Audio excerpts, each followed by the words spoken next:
Alright, so during the third and final installment of this particular section, we learned how to apply, log to a power model. So before we got, started on the power model, I want to talk about, what that actually is and what that would entail.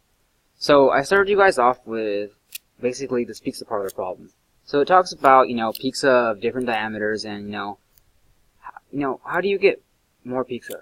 So ultimately, you have bigger diameter, you get more area of pizza, right? I ultimately ended up asking you guys, hey, what's the area formula? So what you answered, area is pi r squared. Now, I took this and I modified it several different times so that I get something that looks like the power law model, which actually looks like this. Some of you asked a great question in class, like, hey, what does this x represent? X represents diameter. So diameter cut in half is actually r, right? So I replaced r with this, and I squared that, ends up getting you this, and ultimately we want to have, some constant in front of x. So a is going to be a constant, and then we want x to some power. So that's why this is modified so much. But these are all the same thing. You just got to work through it until you get something that looks more like this. Now, granted, I did not give you guys like a lot of time to think about this in one of my classes, but how is this different from the exponential growth model? And the answer that I gave you guys is, this does not necessarily measure population. What this does measure is things like area and volume. This is more geometric, and it has a lot more to do with the actual power being, used. Now, but here's the thing though, I said it doesn't necessarily have to measure population, but technically it could be. So if it follows geometric pattern, which by the way means you're multiplying by like same number over and over again, like for example, let's say 1 year we had 20 people showing up at an event, and the following year we had 40, that doubled, right? And then the third year we had 80. If it follows that consistent pattern of the multiplying, basically doubling, that is geometric pattern or relationship, and that can be applied here.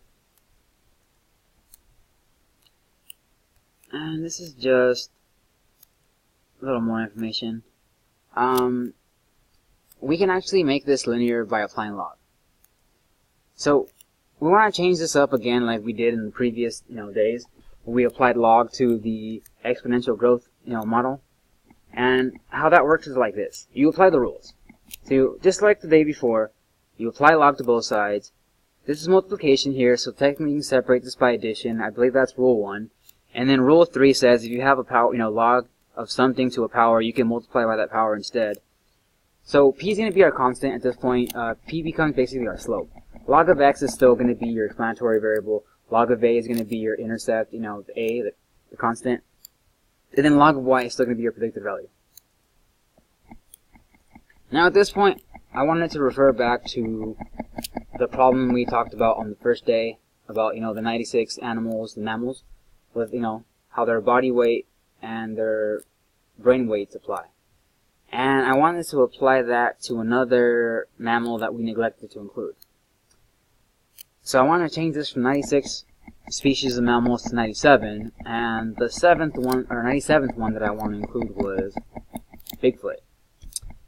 So the book actually does provide a least squares regression line, and if we apply what we know to this particular least squares regression line, which is also given, they give us that the least squares regression line is actually going to be this right here, log of y equals 1.01 plus 0.72 log of x. We can actually apply what we've learned already to this to be able to make a prediction about Bigfoot's brain weight. Now what we need to do for that is we would need to alter this obviously into something that actually gets you to a correct answer.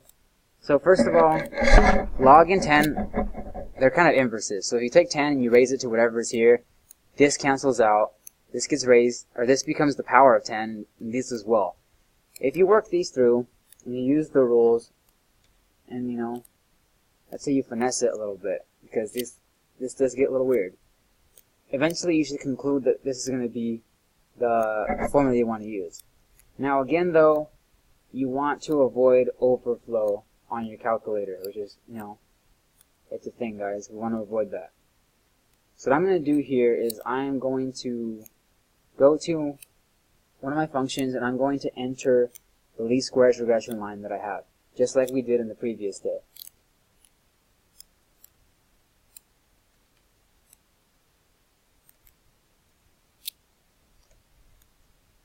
Now, just like the previous day, I want to use another function where basically I'm putting this as the power for base 10, because that's going to ultimately undo the log.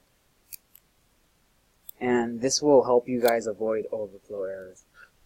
So I believe I put it in the third one, so I want to do that. And then I'm going to go back to my home screen.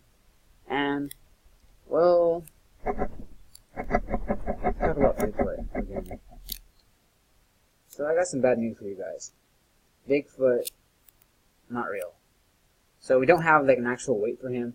The book does provide one, but at this point, I don't particularly care what we plug in, as long as we make some prediction. So the fourth function that I had in there basically had the least squares regression line as the power to base 10. And I don't know. This is in kilograms, so I'm just going to Google real quick how much a gorilla weighs.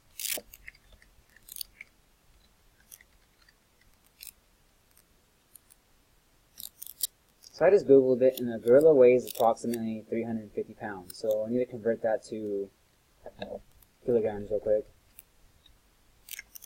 In kilograms, that's actually about 158 and 757. So let me just say that, let's say Bigfoot is bigger. Let's just say that Bigfoot weighs 400 pounds. So I'm going to plug in 400.